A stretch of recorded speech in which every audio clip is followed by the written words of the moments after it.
गांव का एक गरीब किसान रहता था। वो दिन रात खेतों में मेहनत करता, लेकिन फिर भी मुश्किल से अपने घर का खर्च चला पाता था। सुबह होते ही वो हल लेकर खेत में लग जाता, पसीने और चिंता के साथ अपनी जिंदगी को जैसे तैसे आगे बढ़ाता रहता। मोहन की पत्नी सरला एक सीधी साधी और समझदार महिला थी, जो हर हाल में घर संभालती थी। उसकी 2 बेटियां थीं। बड़ी बेटी गीता, जो समझदार और अच्छे स्वभाव की थी, और छोटी बेटी नीलम, जो चंचल और चालाक थी, लेकिन अपनी बड़ी बहन से बहुत ईर्ष्या करती थी।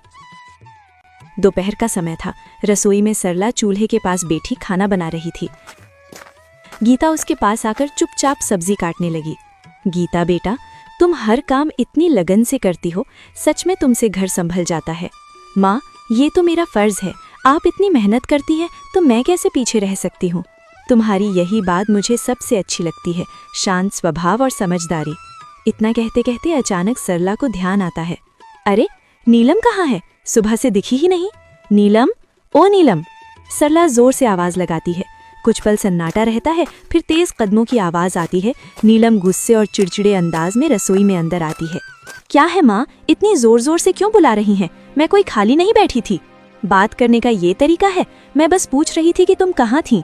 नीलम हंसते हुए तंज में, आपको मेरी क्या चिंता होगी?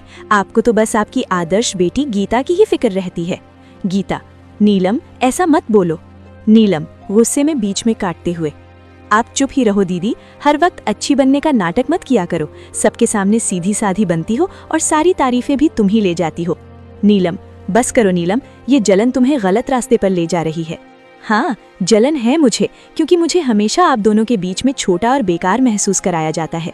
आप दोनों को तो बस एक दूसरे की अच्छाई ही दिखती है। दोपहर की तेज धूप खेतों पर चमक रही थी। मोहन अपने खेत में हल चला रहा था। उसके कपड़े पसीने से भीग चुके थे, लेकिन वो बिना रुके काम करता जा रहा था। चारों तरफ सन्नाटा था, बस बैलों की धीमी चाल और हल्की मिट्टी चीरने की आवाज सुनाई दे रही थी।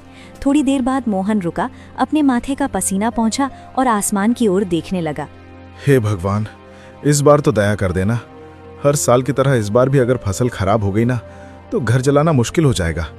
बच्चों की जिम्मेदारी है, घर का खर्च है, कब तक यूं ही जैसे तैसे चलता रहेगा। वो गहरी सांस लेकर फिर आसमान की ओर देखता है। बस भगवान, इस बार कोई मुसीबत मत आने देना। बारिश समय पर हो जाए, फसल अच्छी हो जाए, ताकि मेरे बच्चों को थोड़ा अच्छा जीवन दे सकूं। इतना कहकर वो फिर से काम करने लगता है।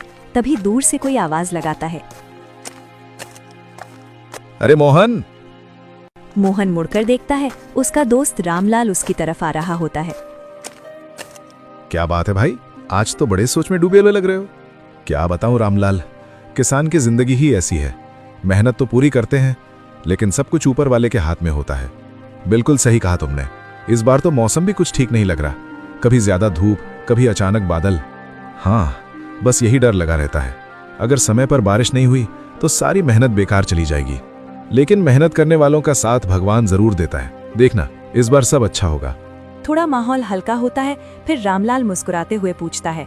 अच्छा छोड़ो ये सब, बताओ घर पे सब कैसे हैं? भाभी जी और तुम्हारी दोनों बेटियां कैसी हैं? सब ठीक हैं?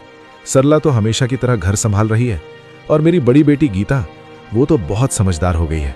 घर के हर काम में हाथ बटाती है, कभी शिकायत नहीं करती।